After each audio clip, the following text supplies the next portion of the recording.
नमस्कार,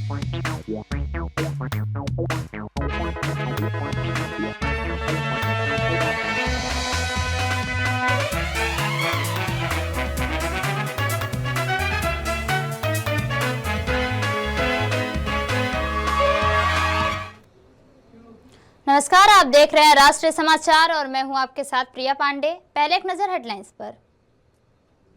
बजट 2026 पेश, infrastructure, MSME, महिला सशक्तिकरण पर जोर। पीएम मोदी बोले, तीसरी सबसे बड़ी अर्थव्यवस्था बनाने की दिशा में बड़ा कदम। बजट 2026 विकसित भारत की मजबूत नींव। फडणवीस बोले, इंफ्रास्ट्रक्चर, रोजगार और महिलाओं पर बड़ा फोकस। बजट 2026 का अनोखा स्वागत। पुरी बीच पर सुदर्शन पटनायक की भव्य रेत कलाकृति विकसित भारत का संदेश दिया। एनसीपी अध्यक्ष पद की अटकलों पर प्रफुल्ल पटेल का बयान। नेशनल प्रेसिडेंट बनने की खबरें बेबुनियाद। वडोदरा में 13वें एमजी इंटरनेशनल मैराथन का भव्य आयोजन। 1.11 लाख से अधिक प्रतिभागियों ने बढ़ाया फिट इंडिया संदेश। वित्त मंत्री निर्मला सीतारमण ने लोकसभा में आम बजट 2026 पेश किया, जो मोदी सरकार के तीसरे कार्यकाल का दूसरा और उनका लगातार 9वां बजट है। बजट में इंफ्रास्ट्रक्चर, एमएसएमई, पर्यटन और महिला सशक्तिकरण और क्षेत्रीय संतुलित विकास पर विशेष जोर दिया गया। बजट पर प्रतिक्रिया देते हुए प्रधानमंत्री नरेंद्र मोदी ने इसे भारत की वैश्विक भूमिका को मजबूत करने वाला और विकसित भारत के लक्ष्य को गति देने वाला बजट बताया। उन्होंने कहा कि देश दुनिया की तीसरी सबसे बड़ी अर्थव्यवस्था बनने के संकल्प के साथ साथ आगे बढ़ रहा है। पीएम ने खास तौर पर पूर्वोत्तर में पर्यटन को बढ़ावा देने, राज्यों के संतुलित विकास और स्वयं सहायता समूहों से जुड़ी 10 करोड़ से अधिक महिलाओं के लिए आधुनिक इकोसिस्टम तैयार करने पर दिए गए फोकस को बजट की बड़ी ताकत बताया।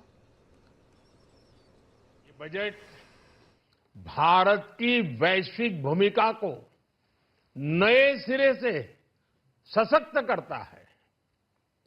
भारत के 140 करोड़ नागरिक फास्टेस्ट ग्रोइंग इकोनॉमी बनकर ही संतुष्ट नहीं है। हम जल्द से जल्द दुनिया की तीसरी सबसे बड़ी अर्थव्यवस्था बनना चाहते हैं। ये करोड़ों देशवासियों का संकल्प है। दुनिया के एक ट्रस्टेड डेमोक्रेटिक पार्टनर और ट्रस्टेड क्वालिटी सप्लायर के रूप में भारत की भूमिका लगातार बढ़ रही है। हाल में जो बड़ी बड़ी ट्रेड डील्स भारत ने की है, मदर ऑफ ऑल डील्स, उसका मैक्सिमम बेनिफिट भारत के युवाओं को मिले, भारत के लघु और मध्यम उद्योग वालों को मिले। इस दिशा में बजट में बड़े बड़े कदम उठाए गए हैं। मुझे बहुत खुशी है कि इस बजट में टूरिज्म और विशेषकर नॉर्थ ईस्ट में टूरिज्म को बढ़ावा देने के लिए भी ठोस कदम उठाए गए हैं। भारत के अलग अलग राज्यों को ताकतवर बनाकर संतुलित विकास की नींव भी इस बजट में मजबूत की गई है। साथियों, हमारे देश में 10 करोड़ से ज्यादा महिलाएं सेल्फ हेल्प ग्रुप से जुड़ी हैं और बड़ा सफल अभियान रहा है। महिलाओं द्वारा निर्मित, महिलाओं द्वारा संचालित सेल्फ हेल्प ग्रुप्स का आधुनिक इकोसिस्टम बने, बजट में इसे प्राथमिकता दी गई है। कोशिश यही है कि हर घर लक्ष्मी जी पधारे। हर जिले में छात्राओं के लिए नए हॉस्टल बनाने का अभियान भी शिक्षा को सुलभ बनाएगा। साथियों, केंद्रीय बजट 2026 पर महाराष्ट्र के मुख्यमंत्री देवेंद्र फडणवीस ने सकारात्मक प्रतिक्रिया देते हुए इसे विकसित भारत की दिशा में एक सशक्त और दूरदर्शी बजट बताया। उन्होंने कहा कि बजट में योजनाबद्ध शहरीकरण और उद्योग उद्यमिता को बढ़ावा देने, निवेश आकर्षित करने और बड़े पैमाने पर रोजगार सृजन करने के लिए ठोस प्रावधान किए गए हैं। आधारभूत संरचना क्षेत्र में 12 लाख करोड़ के निवेश से देश की विकास गति को नई मजबूती मिलेगी। फडणवीस ने कृषि, पशुपालन, मत्स्य पालन और सिंचाई के लिए बड़े आवंटन को किसानों के लिए राहतकारी बताया। साथ ही महिलाओं के आर्थिक सशक्तिकरण के खिलाफ लखपति दीदी योजना के विस्तार और महिला मॉल्स और औद्योगिक अवसरों की पहल को महत्वपूर्ण कदम भी कहा। उन्होंने हर जिले में छात्राओं के लिए छात्रावास निर्माण और जिला अस्पतालों में आपातकालीन चिकित्सा सुविधाओं के विस्तार को शिक्षा और स्वास्थ्य क्षेत्र के लिए बड़ा सहयोग बताया। मुंबई, पुणे और Pune Hyderabad high speed corridor तथा अगले 5 वर्षों में प्रत्येक ग्रोथ हब के लिए 5000 करोड़ के प्रावधान से MMR, पुणे और नागपुर जैसे क्षेत्रों को सीधा लाभ मिलने की बात कही। आज प्रधानमंत्री श्री नरेंद्र मोदी जी के नेतृत्व में जो देश की वित्त मंत्री निर्मला सीतारमण जी ने बजट हमारे सामने रखा है, विकसित भारत की ओर जाने वाला एक मजबूत कदम, इस रूप में हम इसको देखते हैं। विशेष रूप से भारत को तीसरी सबसे बड़ी अर्थव्यवस्था बनाने के लिए एक बहुत मजबूत रोड मैप, उसका एक कालावधि और उसके लिए जो पैसे की आवश्यकता है, उस प्रकार की प्रोविजंस इस बजट के माध्यम से हमको दिखाई पड़ती है।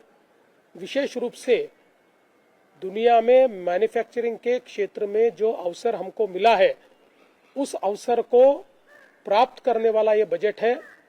7 जो फ्रंटियर मैन्युफैक्चरिंग सेक्टर्स है, उसमें भारत को प्रमुखता मिले, इस दृष्टि से इसको तैयार किया गया है।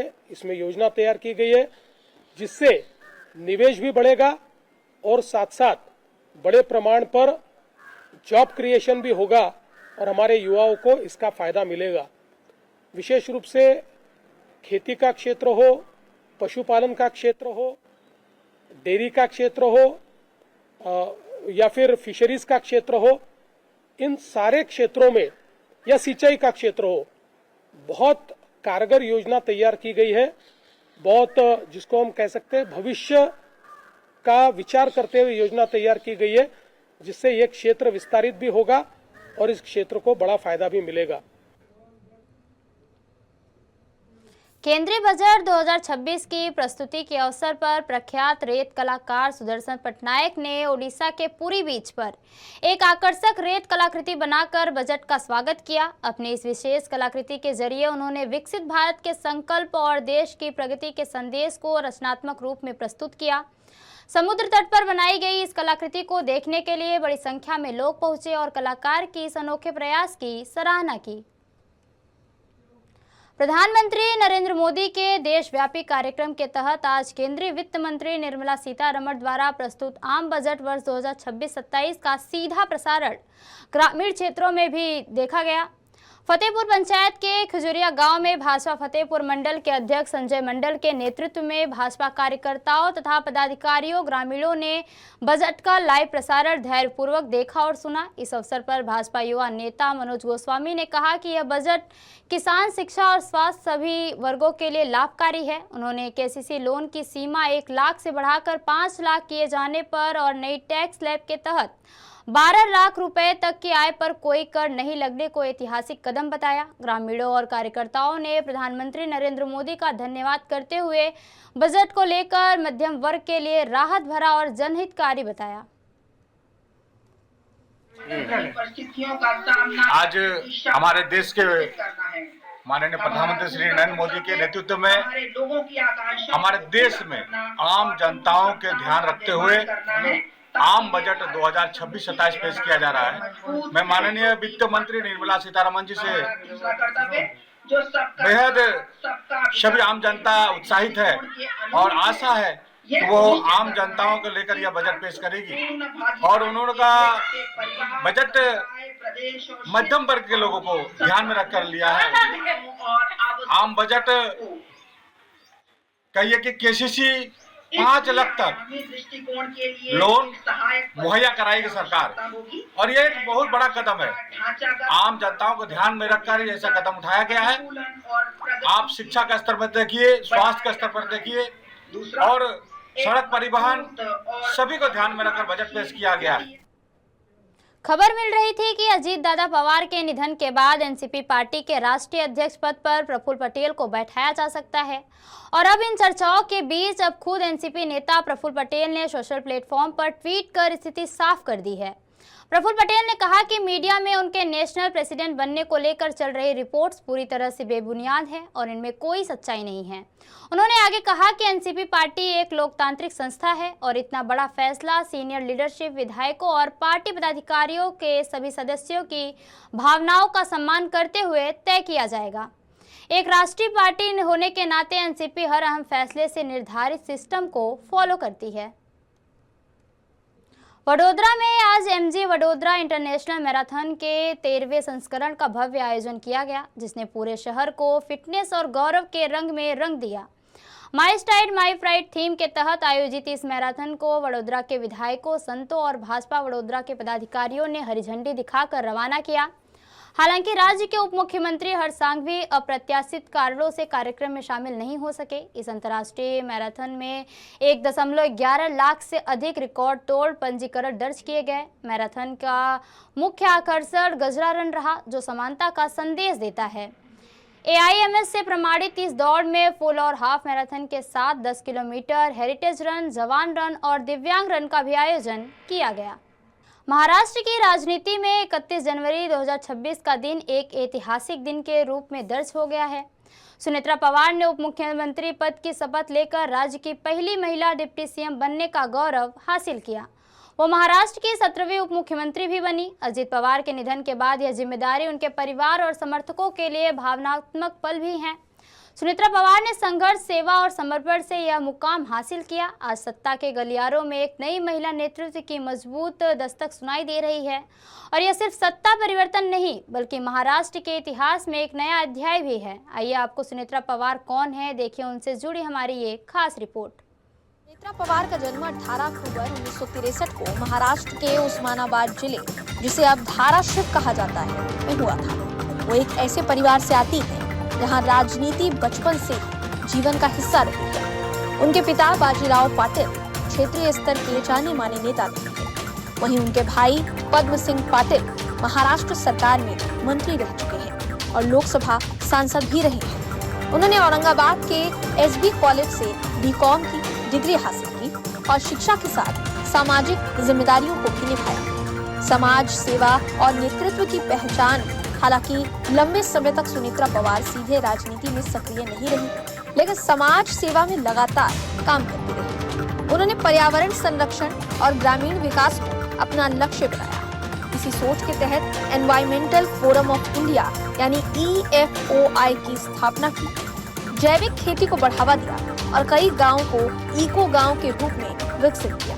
वो विद्या प्रतिष्ठान की ट्रस्टी और सावित्रीबाई फुले पुणे विश्वविद्यालय की सीनेट सदस्य भी रह चुकी हैं। साल 2024 में सुनेत्रा पवार ने सक्रिय राजनीति में कदम रखा था। उन्होंने बारामती लोकसभा सीट से चुनाव लड़ा, हालांकि उन्हें हार का सामना करना पड़ा। इसके बाद वो राज्यसभा सदस्य बनी और राष्ट्रीय राजनीति में अपनी पहचान बनाई। वो Baramati hi tech textile park limited की अध्यक्ष भी रही, जहां उद्योग, रोजगार और महिला सशक्तिकरण से जुड़े बड़े फैसले लिए गए। सुनेत्रा पवार का जीवन सादगी और संघर्ष से भरा रहा है।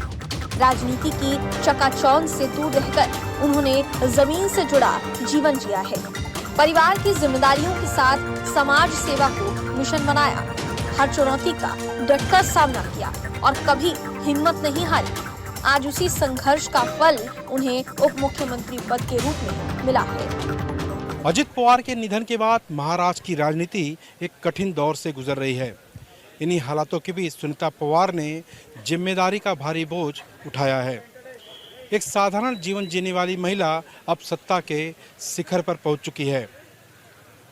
यह एक शपथ नहीं बल्कि एक इतिहास का बड़ा पल भी है, और महाराष्ट्र इस इतिहास को पहली बार एक महिला को उप मुख्यमंत्री बनते देख रहा है। सामाजिक कार्यों में योगदान सुनेत्रा पवार हमेशा समाज के कमजोर वर्गों के लिए आवाज बनी रही। महिलाओं की शिक्षा, स्वास्थ्य और आत्मनिर्भरता के लिए कई पहल की। ग्रामीण इलाकों में जरूरतमंद परिवारों तक मदद पहुंचाई। बच्चों की पढ़ाई और महिलाओं के स्वरोजगार पर विशेष ध्यान दिया। उनका मानना रहा कि असली राजनीति सेवा से शुरू होती है। सुनेत्रा पवार सिर्फ एक नेता की पत्नी नहीं, बल्कि खुद एक मजबूत पहचान है। संकट के समय परिवार और पार्टी को संभालने में उनकी भूमिका अहम रही है। लोगों से सीधा संवाद उनकी सबसे बड़ी ताकत है। धैर्य और संतुलन से उन्हें जाना जाता है। आज वही नेतृत्व उन्हें सत्ता की बड़ी जिम्मेदारी तक ले आया है। अजीत पवार के निधन ने महाराष्ट्र की राजनीति को झकझोर दिया। उस दर्द के बीच सुनेत्रा पवार ने खुद को संभाला और परिवार को मजबूती दी। भावनाओं को ताकत में बदलकर उन्होंने जिम्मेदारी संभाली। ये पद उनके लिए सत्ता से ज्यादा विरासत और संकल्प है। उनके अधूरे सपनों को पूरा करने की दिशा में ये एक बड़ा कदम है। सुनेत्रा पवार संगठन निर्माण और जनसंपर्क में मजबूत मानी जाती है। कार्यकर्ताओं से लेकर आम जनता तक उनकी पकड़ मजबूत है। समस्याओं को सुनकर तुरंत समाधान करना उनकी खासियत है। महिला सशक्तिकरण और ग्रामीण विकास में उन्होंने नई मिसाल कायम की है। इन्हीं खूबियों ने उन्हें नेतृत्व की कतार में सबसे आगे खड़ा किया है। मेरे पीछे आप देख सकते हैं कि ये महाराष्ट्र का लोक भवन है, जिससे पहले राजभवन के नाम से जाना जाता था। और इसी लोक भवन के भीतर महाराष्ट्र के पूर्व दिवंगत उप मुख्यमंत्री अजीत पवार की पत्नी सुनेत्रा पवार ने बतौर उप मुख्यमंत्री पद का शपथ लिया है। संघर्ष से लेकर सत्ता तक का यह सफर आसान नहीं था। दर्द से निकलकर सुनेत्रा पवार ने नेतृत्व की एक नई मिसाल कायम की है। महाराष्ट्र के इतिहास में सुनेत्रा पवार का नाम आज सुनहरे अक्षरों में जुड़ गया है।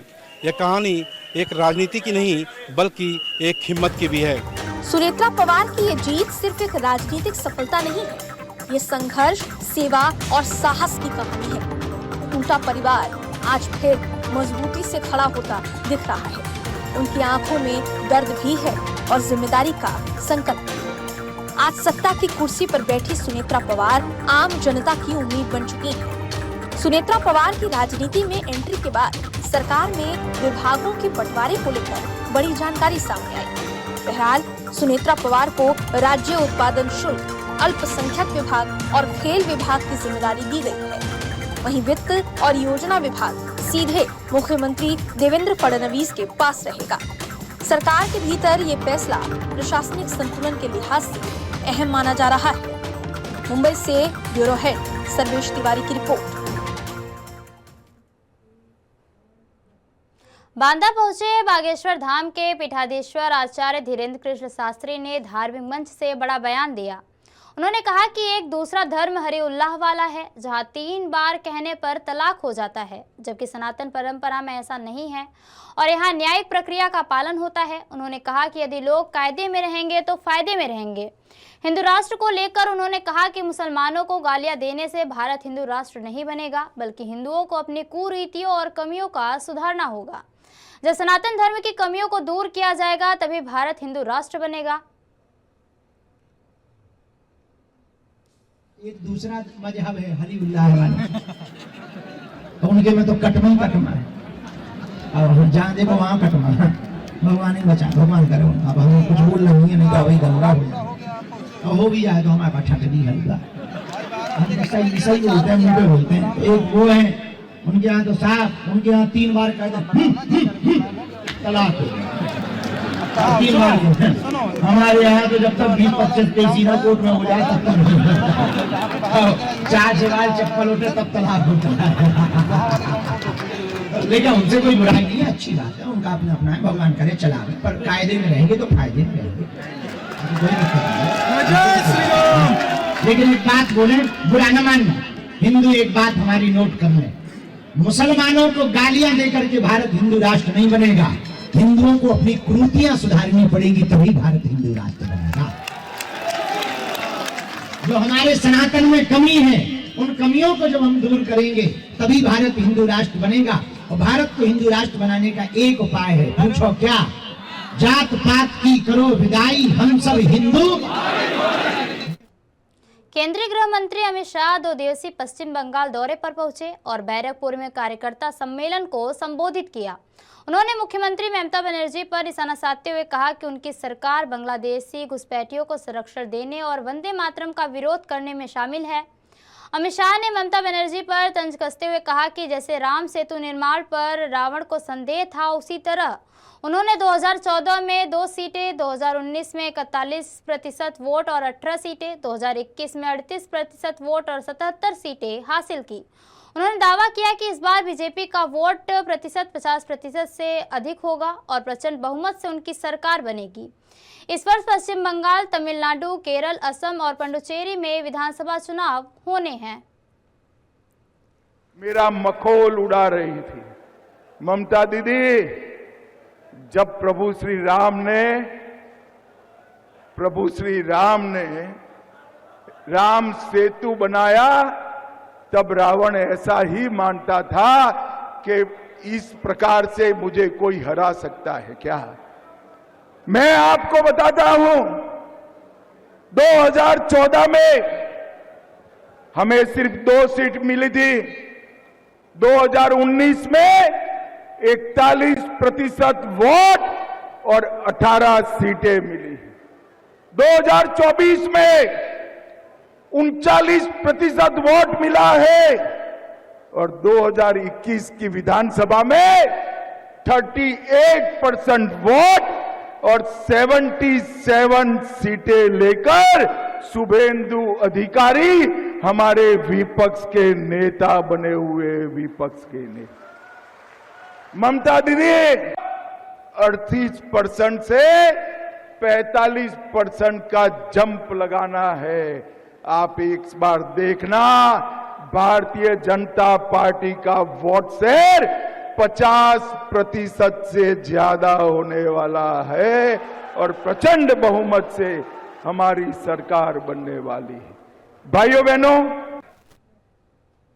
भारत में पर्यावरण संरक्षण की दिशा में एक बड़ी उपलब्धि हासिल हुई है। गुजरात के कच्छ में छारी ठान संरक्षण रिजर्व को अंतर्राष्ट्रीय महत्व की वेटलैंड्स के रूप में मान्यता दी गई है, जिससे देश में रामसर साइटों की संख्या बढ़कर 98 हो गई है। यह मान्यता क्षेत्र की समृद्ध जैव विविधता और प्राकृतिक महत्व को उजागर करती है। प्रधानमंत्री नरेंद्र मोदी ने इस उपलब्धि पर प्रसन्नता व्यक्त की है और स्थानीय लोगों को बधाई भी दी है। साथ ही उम्मीद जताई कि यह स्थल प्रवासी और देश पक्षियों के लिए सुरक्षित बने रहेंगे। गुजरात के मुख्यमंत्री भूपेंद्र पटेल ने इसे राज्य की जैव विविधता के लिए बड़ी सफलता बताया और कहा कि राज्य सरकार के संरक्षण प्रयास अब अंतर्राष्ट्रीय स्तर पर पहचान बना रहे हैं, जिससे स्थानीय संरक्षण प्रयासों को नई दिशा मिलेगी। पर्यावरण और वन्य जीव संरक्षण की दिशा में गुजरात ने आज एक और ऐतिहासिक मील का पत्थर पार किया है। कच्छ जिले में स्थित छारी ढंड पक्षी अभ्यारण्य को प्रतिष्ठित रामसर साइट्स की सूची में शामिल कर लिया गया है। ये न सिर्फ पूरे गुजरात के लिए लेकिन पूरे देश के लिए खुशी का समाचार है कि हमारे गुजरात राज्य का कच्छ का जो छारी ढंड पक्षी अभ्यारण्य है उसको रामसर का दर्जा मिल गया है। छारी ढंड जो बर्ड सेंचुरी वेटलैंड है उसको रामसर साइट का दर्जा मिलने से उसका कंजर्वेशन को बल मिलेगा। साथ ही साथ ये इको टूरिज्म साइट के लिए भी एक प्रिफर्ड डेस्टिनेशन भी बनेगा। गुजरात के लिए ये गौरव की बात है कि देश के जो जितने भी वेटलैंड है उनमें से 21% वेटलैंड हमारे गुजरात में है और ये हमारा 5वां रामसर साइट है। उसके पहले हमें नल सरोवर, थोल, खिजड़िया अभ्यारण्य, वढवाड़ा, ये 4 वेटलैंड को रामसर साइट का दर्जा मिल चुका था। ये 5वां ये रामसर साइट का दर्जा है और उसके लिए हमारे यशस्वी प्रधानमंत्री नरेंद्र भाई का मार्गदर्शन मिलता रहा है और हमारे गुजरात के मुख्यमंत्री भूपेंद्र भाई पटेल का जो एक विजन है उनकी वजह से हम आज वेटलैंड में देश का अग्रिम स्टेट बन चुका है।